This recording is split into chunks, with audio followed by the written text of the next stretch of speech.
Drawing শেখানো বা বাচ্চাদেরকে বুঝিয়ে দেওয়া। এভাবে স্কেল দিয়ে হালকা করে বা গাঢ় করে একটা দাগ আঁকবেন। আশা করছি আপনি যাকে শেখাবেন এভাবে শেখাবেন। দেখুন, বলবেন মাঝে একটা সোজা দাগ আঁকতে, দুই পাশে দুইটা সোজা দাগ আঁকতে। এটা একেবারে সহজ একটি ড্রয়িং। আচ্ছা, দুইটা দাগ আঁকার পর এই পাশে একই রকম করে একটা দাগ, এই পাশে আরেকটা সোজা দাগ। এই দুই দাগটা কিন্তু সোজা হবে, এটা বাঁকা হলেও কোনো সমস্যা নেই। এরপর এখানে একটা সোজা দাগ, এখানে একটা সোজা দাগ। তাহলে কয়টা দাগ হলো? দুইটা, 6টা দাগ হলো। এরপর এই মাঝের দিয়ে যে দুইটা দাগ দিয়েছিলাম সেই দুইটা দাগের উপর একটা সোজা দাগ আঁকবো। এই মাথা থেকে উপর দিকে নিয়ে যাব, এই মাথা থেকে উপর দিকে নিয়ে যাব। এরপর দুই মাথা আমরা অ্যাডজাস্ট করে দিব। আবার খেয়াল করুন, এই মাথা যতদূর বাড়তি আছে এখান থেকে নিচের দিকে একটা দাগ টানবো, এই বরাবর নিচের দিকে একটা দাগ টানবো। এরপর এই দাগের সাথে ওই দাগ লেগে দিব। দেখতে পাচ্ছেন কৌশলে সুন্দর একটা ঘর আঁকলাম। ঘরের দরজা জানালা আঁকতে হবে, অবশ্যই দুইটা দাগ সোজা হতে হবে।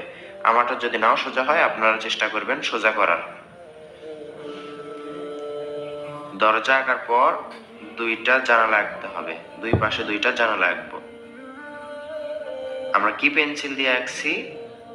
এটা 4B পেন্সিল দিয়ে আঁকছি। চাইলে আপনি 2B অথবা 6B পেন্সিল দিয়ে আঁকতে পারেন। রং করলে অবশ্যই 2B পেন্সিল দিয়ে আঁকার চেষ্টা করবেন। ঘর আঁকা শেষ। দুই পাশে দুইটা যদি গাছ আঁকা হয় কেমন হয়? আগে আমি দাগ দিয়ে রাখছি যেন এখান থেকে আঁকা সহজ হয়। এর মাঝে দেখুন ভি আঁকবেন, দুই দিকে দুইটা দাগ তুলে দিবেন। গাছের শেপ হয়ে গেল, গাছের ডাল হয়ে গেল। ভি আঁকলাম, দুই দিকে দুইটা দাগ তুলে দিলাম। এখন আমরা এখান থেকে, এর মাঝে থেকে এইভাবে ঘুরাবো। ঘুরে ঘুরে আইডিয়া মতো আমরা উপর দিকে নিয়ে যাব, যাতে সুন্দর একটা গাছের শেপ হয়। এ পাশে যেমনটা করেছি এই পাশে আমরা তেমনটাই করব। একটু বড় করে গোল করলেও সমস্যা নেই।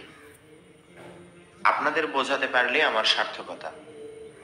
এখন দেখুন, এই যে দরজাটা দেখতে পাচ্ছেন তার একটু নিচে থেকে এখানে এবং এখানে, এখান থেকে আমরা সোজা করে একটু ভাঁজ করে সোজা করব। আবার এখান থেকে একই রকম করে এই দিকে একটা দাগ টানবো। তাহলে কি হলো? এটা সুন্দর একটা রাস্তা হয়ে গেল।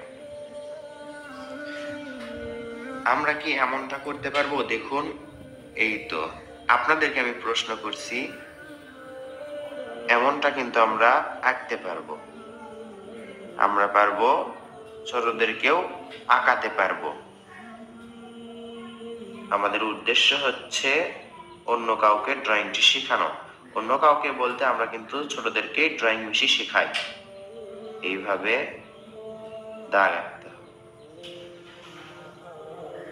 এখন হয়তো বা বুঝতে পারছেন, এর মাঝে যদি আমরা ফুল আঁকি বা ফুলের গাছ তুলে দিই ফুল সহ, তাহলে সুন্দর লাগবে। এখানে একটি গোল এবং এখানে একটি গোল, দুইটা কিন্তু একই পাশে আমরা নিয়েছি। এই ফুলটা আঁকতে কে না পারে?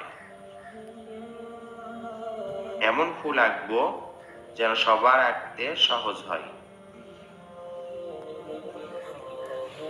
এখান থেকে একটা ডাল নিচের দিকে নামাই দিব, এখান থেকে একটা ডাল একটু ভাঁজ করে নিচের দিকে নামাই দিব। এরপর এখান থেকে এইভাবে একটি পাতা, এখান থেকে এইভাবে একটি পাতা। দেখুন, সহজ এবং সুন্দর পাতা আঁকছি আমরা এইভাবে। এই তো, এখন আমাদের আর একটু কাজ বাকি আছে। এখানে একটা ফুল আঁকবো, এই সোজা বরাবর এইখানে। রাস্তার দুই পাশে আমরা ফুল সহ ফুলের গাছ আঁকছি। সোজা দিলাম, এখান থেকে সোজা দিলাম। এইভাবে পাতা আঁকবো আমরা। এখান থেকে এইভাবে, এই তো দৃশ্যটি আঁকা প্রায় শেষ মুহূর্তে এসে আমরা আরেকটি কাজ করব। এই তো দেখতে পাচ্ছেন এই গাছের পিছনে আমরা এইভাবে দাগ আঁকছি। গাছে যেরকম করে এরকম ঘুরে ঘুরে করেছি সেই রকম করেই আমরা ঘর এবং গাছের পিছনে আঁকবো। এটা দেখে কি মনে হবে? আপনারা বুঝতে পারছেন এটা হচ্ছে ঝাউ জঙ্গলের মতো গাছ বা দূরের গাছপালা এরকম দেখা যাচ্ছে। আর চাইলে আপনারা আকাশে যদি একটি সূর্য দিতে চান তাহলে আরো অনেক ভালো হবে। যদি না দেন কোনো সমস্যা নেই, যদি পারেন হাত দিয়ে গোল করতে আমার মতো করে, তাহলে একটি গোল গোল করবেন। যদি গোল না হয় রাবার দিয়ে মিশিয়ে আরেকটু সুন্দর করে গোল করার অপশন